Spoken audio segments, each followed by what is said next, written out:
Good evening, ladies and gentlemen. We're back with UPRE. I'm E Boogie, and I'm so glad to welcome you back to another iteration of Men in Black. No, just kidding. Mission Impossible 3. I love this film.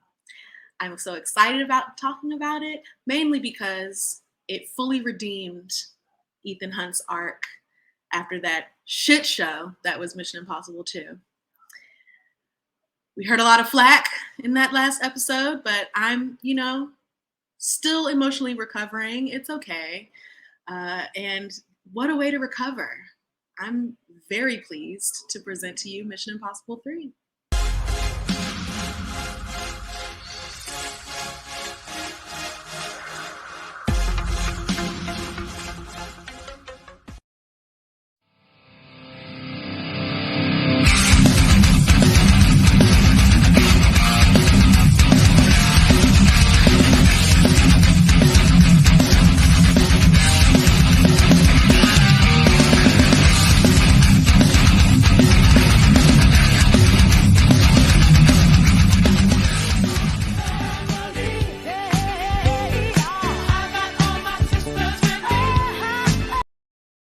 What a way to come back. Again, I am E Boogie, and I'm joined by two of my favorite hostesses.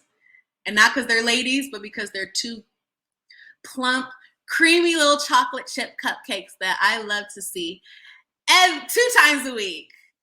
One of which is the tribal chief of staff. Hi, my little hostess. I don't even know how to take that, but listen, I'm like a Twinkie. Can I be that? Because they ain't never gonna die. They're gonna be here when the roaches is gone. I know listen, that's right. The song "Let Me In" right. We are family. I'm hyped for this because we did get back Ethan Hunt at his. I'm telling you, it was the hair. All right, it was whatever that advertisement. Like Vic's not here, but he would say this was the money grab was 2. This was the one that said, and I said this. This had to have been better than a few James Bonds. I had to say it. I'm very shocked and can't wait for a rebuttal from our dear and beloved executive consultant. When you talk nonsense, you're on timeout. Ladies and gentlemen, welcome. Here we are talking about Mission Impossible 3. We are family, but you know what? In the words of Dom, sometimes you don't want to give up your family, so I'm going to bring this one back, even though he was talking that nonsense just now. But I'm interested to talk about this movie. This is the last Mission Impossible I actually did watch because I didn't watch 4, 5, and 6. So this is the last one I watched, and this is actually one that I did enjoy for the most part. I mean, nothing, like I said, is ever perfect, and we're going to discuss that. But there was something he said before she brought us. Oh, yes, you called me a plump chocolate Twinkie. Are you fat shaming? A cupcake. Doesn't matter. Are you fat shaming? Are you saying that because I'm fat? I did feel a little fat shamed.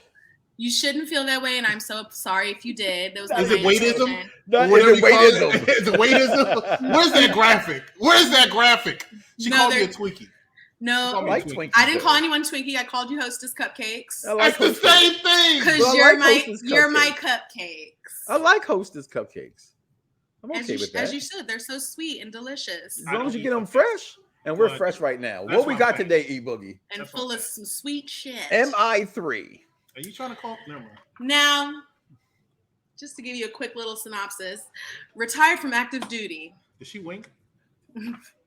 Retired from active duty and training recruits for the impossible mission force. Agent Ethan Hunt faces the toughest foe of his career. Owen Davian, played by Philip Seymour Hoffman. He's an international broker of arms and information who is as cunning as he is ruthless. And let me tell y'all, he shows his ass in this. This is definitely one of Philip Seymour Hoffman's. All right. Well, he puts his foot in it. Philip Seymour Hoffman is hailed as one of the greatest villains as this portrayal, partially because of his icy exterior and his level-headedness in the face of death. I was really impressed with it. I think that he shook me to my core. He didn't seem shook at all by any of the things happening around him. And I guess you would have to be in some ways when you're in the industry that he's in. I assume he has faced death several times. There's not a lot of development of his character, and yet his character made such a crazy impact on this like spy action genre, and really any big bad evil villain genres. But I'd love to hear anybody else's take on the film. Oh, it's just what it is for me. I was excited. Remember, we talked about this when you picked the genre. I said, I'm a fan of Mission Impossible. Then here it comes. What am I not a fan of, right? That's what Chris would have you believe. And he's right. Because when I first put this movie in, I forget characters' names sometimes, right? I'm old. You know what I mean? I don't think I got a stigmatism or musmatism, whatever the tism is. I don't think I got it. I got botulism for sure. Love me some Erica. But when I seen my girl Julie in this movie, I said, oh yeah, I remember you from Maid of Honor with Patrick Dempsey, one of my favorite chick flicks of all time. And I said, oh yeah, Ethan Hunt got him a good one. Have you seen Maid of Honor? Where he's the best man in the wedding for her? I think I saw it, and it was just it was a little forgettable for me. Oh, it's one. I love chick flicks, so go figure. I told you it was the movie Morning Glory the other day that I'm hooked on now. But I saw this. I'm like, yo, as you said, Philip Seymour Hoffman, and he completely. We were making fun of the mask from the other movies. Remember how they like, oh, where do you get these masks from this time around, right? And it's like this time around, look at this guy. Look at the hair. This is like Brother Eagle. Everybody, you ever watch Ghostbusters? Brother Eagle. Hair just blowing in the wind right there. But he just acts his ass off in his role. There's technology in this movie from the voice thing in the neck. Like this was an action film of an action film. So yeah, I know I like to make crazy remarks like my right after theater remark was Doctor Strange better than, I liked it better than Spider-Man. I since then dialed that the fuck You belong in jail. Okay, I do, and I should be. And that was a complete misjustice of character towards Spider-Man, but I was in the moment. Okay, so, but this action scene, to me, highway action scenes, all-time top in the world, belongs to Bad Boys 2. I don't care nobody say. The Haitians. Next to that, this scene was insane to me. It was. I absolutely love this movie, the action, the storyline. It finally got down to something good, right? As you said, the shit show that was 2, which was the start, which was 1, was a great start. But this movie, I love almost from top down. I do have some stories in there, but I let the executive consultant go.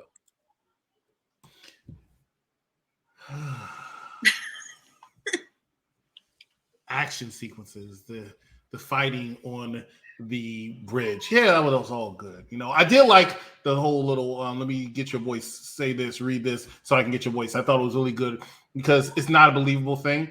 So for them to do that and make it almost sound believable, like, hey, they got the voice notes, so of course they can mimic it, because I wouldn't be surprised if they had that technology now, right? So it was really, really good. I did like that. But let's just call it spade a spade. Let's get down to the nitty-gritty. E kind of touched on it a little bit after calling me a Twinkie.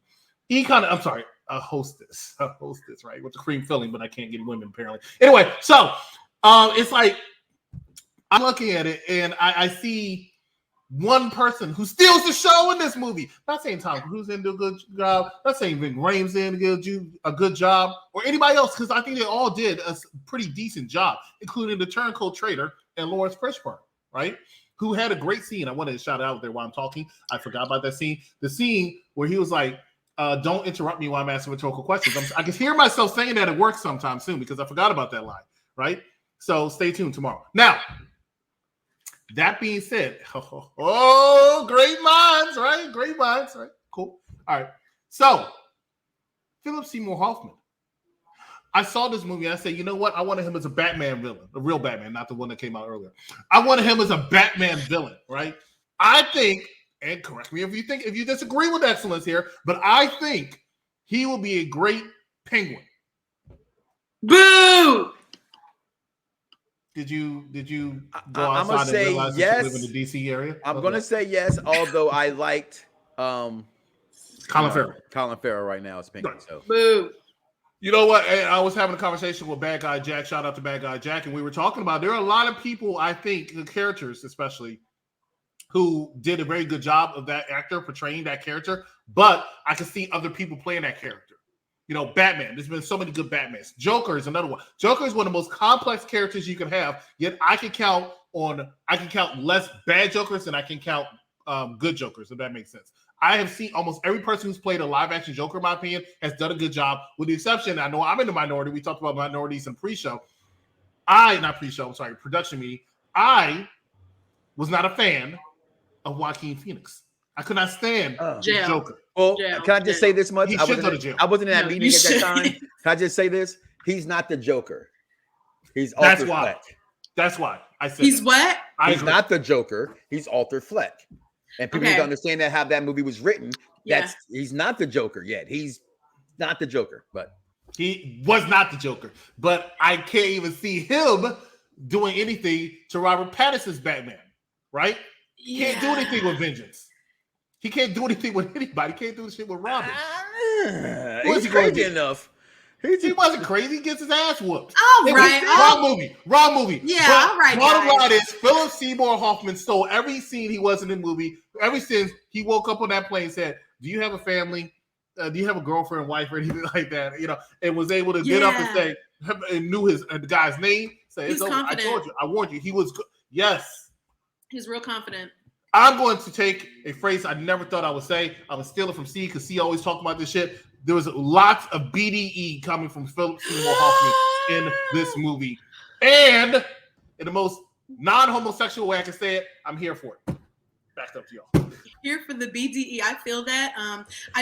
He did steal the show during his scenes. I do, however, want to give credit where it's due to Theodore Brassel, played by Lawrence Fishburne. He was so glorious as that character and as the executive director of IMF at that time. I loved seeing him just bossing people around, especially this guy who I can't stand his face. I love his face. He's so attractive, but to me, comfortable face. In this He does have a comfortable film, face. yeah, he does. And in this I'm glad film, he was a he traitor. really Spoiler! he was a traitor, and he really came off He was a as tramp. yes, and he really came off like initially you kind of felt like maybe something fishy's going on with him, but it doesn't From the really store, it from doesn't- inside the store. yeah. You just saw that's that Just 'cause- creepy dude. just because he's dragging him back out from retirement was like what, but then like when you see why, it's like one of his proteges, that one of somebody who was really close to Tom Cruise's character, that is Ethan Hunt, someone he had trained, was in trouble, so he goes to rescue her. I get that. And for a long no, he wasn't. He slept with his sister. No, he was a family man. He never slept with his sister. He never said that he slept with his sister. And when He never asked denied it. when asked about it, He didn't deny it. He said yes, he did. He said no. He did not say He no. said he said, "Come on." He says she's like a little sister to me, and then he No, asked, and then he asked, because I know a lot of guys, right?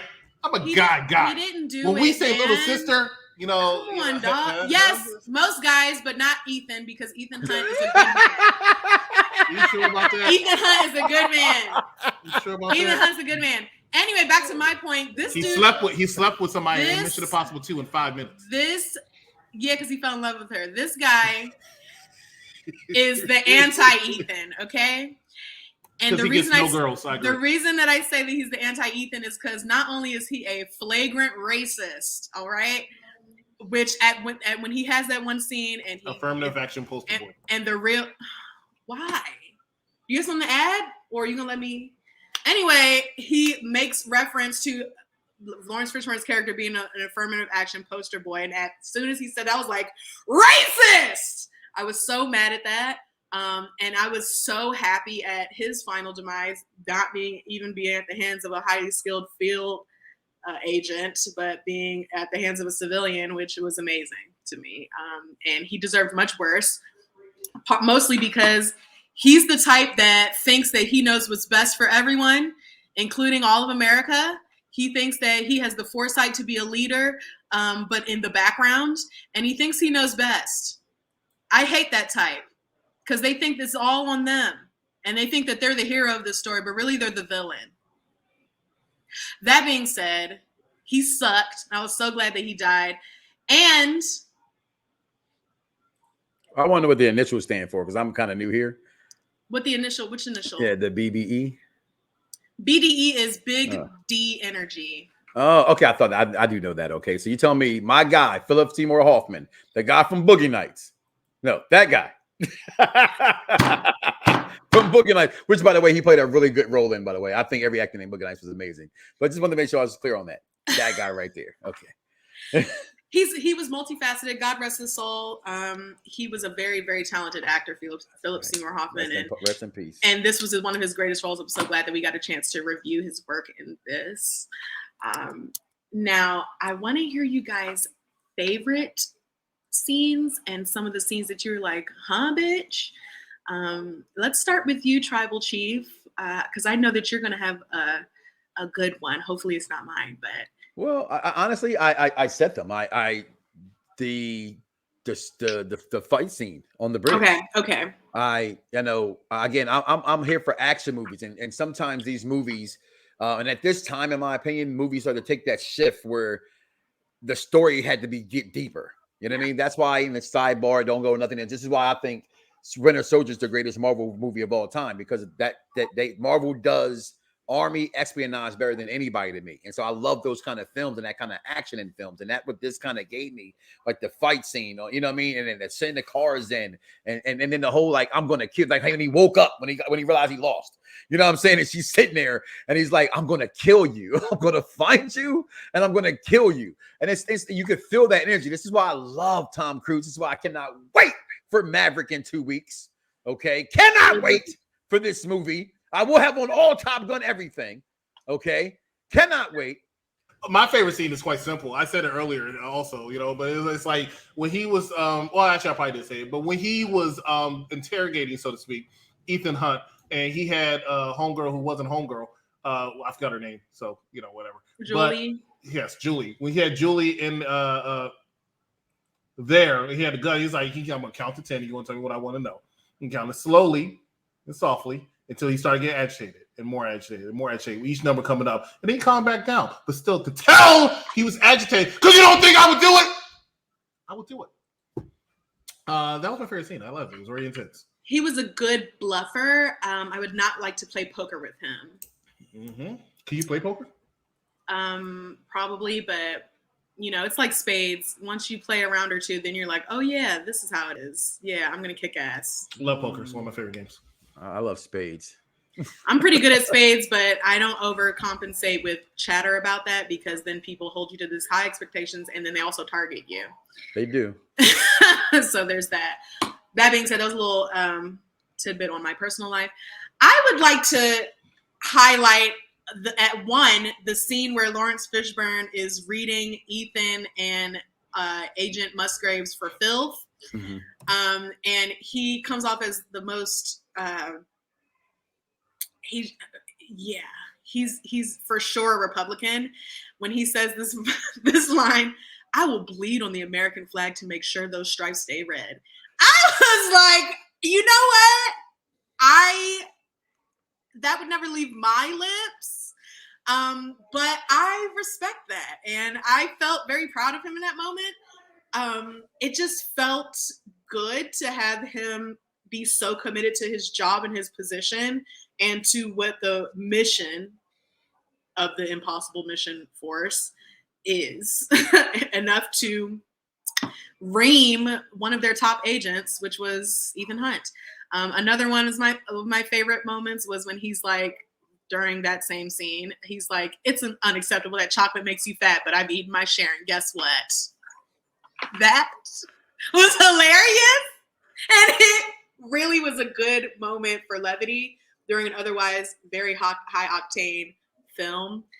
There were a lot of little great moments throughout this film. And my very last piece from that scene was where he was like, this is intelligence. So far, I haven't seen any. I said, you know what? There were so many good lines off of that one. Chris would say this. This is something Chris would have in his little diary. And when he's ready to go off on somebody, he's going to pull out his black book of quips. And this would be number one. It was a lot of good lines from him in that scene. That was a good scene. Glad you mentioned that one. But anyway, seems like we need to pay some bills. We do. And sooner or later, we're actually going to have real commercials coming up. But let's find out what we're also going to be reviewing. We got a couple things coming up this week. Stay with us. You're watching Unpopular Review. Excuse me. She's been like crying for hours. Sorry, but this is a group for new mothers. On that sign out there, it says parents. I'm a parent and I don't know what the hell I'm doing. Girl's got some stuff flying out her ass. She can either hit you with a streamer or she'll buckshot you. It's a quick whop. I need help. You think you can do this, but you can't? No, man, you're right. I can't do it. But you know what? I'm going to do it because I'm a father. An hour ago, a bomb blew up the Kremlin. The president has initiated Ghost Protocol. The entire IMF has been disavowed. Now I've been ordered to take you to Washington, where they will hang the Kremlin bombing on you and your team, unless you were to escape after assaulting Brandt and me. But if any one of your team is caught, they will be branded terrorists, out to incite global nuclear war. So what happens now? Your mission, should you choose to accept it. And now we're back with Mission Probable, but unlikely 3. Aren't all of them kind of like impossible missions? They're impossible for anyone but Ethan and his team. Well, that's what you have people like him and Bond for, and you know, those guys out there. That's their job, is to do what we cannot do. What I like. You saw the clip for Mission Impossible 4. I'm not getting on a damn building like that. I wouldn't do what Mission he did in this movie was swinging. And, yeah. And you know he what? does his own stunts too. He's a little nuts. That was my. I should have harped on that a little bit more for my favorite scene, but I'll go into it for my thumbs up or thumbs down. It's definitely 2 nipples up for me. This was a really great movie, and I was erect the entire time. Particularly when he won. That was only 1 nipple. Figured out when he you only need 1 thumb for both nipples. Just anyway, just evenly distribute. Okay. Anyway, when he not only figured out the physics of the pendulum swing between these skyscrapers, but then did it. That was fucking awesome, so epic, and it made me miss physics class. So definitely two thumbs up for Ethan Hunt swinging low. You send me swinging. Listen, all the thumbs in this movie. All right, how about that? Enough said with that. Like I said, once I seen my girl in this movie, I was like, oh yeah, I'm gonna go watch Maid of Honor today. It's my movie with Patrick Dempsey. Y'all know who he is. Talking about McDreamy. Yes, McDreamy. All right, where he started. What was his first movie? Can't Buy Me Love. You know his first movie? Wow. His dedication. Well, That's Mike. I'm 80s movie guy. Mikeism. So what you got there, executive consultant? I loved it. You know, and just the fact this is my last Mission Impossible movie does not mean that I was not a fan of the franchise. I wasn't. But this movie did a very good job. And I made me want to watch Mission Impossible 4, 5, and 6. I just never took the time. So I'm very excited over the fact that over the next couple of weeks, I am going to be able, I have no choice, but to take the time to go see this movie. So as far as this movie is concerned, whether it's a thumbs up for me, executive consultant, or a thumbs down for me, executive consultant, it's going to be a thumbs up. Good job to this franchise for this particular movie, Mission Impossible 3. That's ham and egger. Yes, he is. He's no That body. sounds delicious. Well, Yes. that does it for us. Now I can die happy because I saw this wonderful film and this redemption arc for Ethan Hunt after that wild goose chase that was Mission Impossible 2. Dos. Anyone else? Final thoughts? That's it. That's it. I can't wait to get to Mission Impossible 4 and Maid of Honor. Ain't nobody watching that. Now, I'm watching it. I'm talking about me. Maid of Honor. Which one's that? So we out of here, y'all. Peace.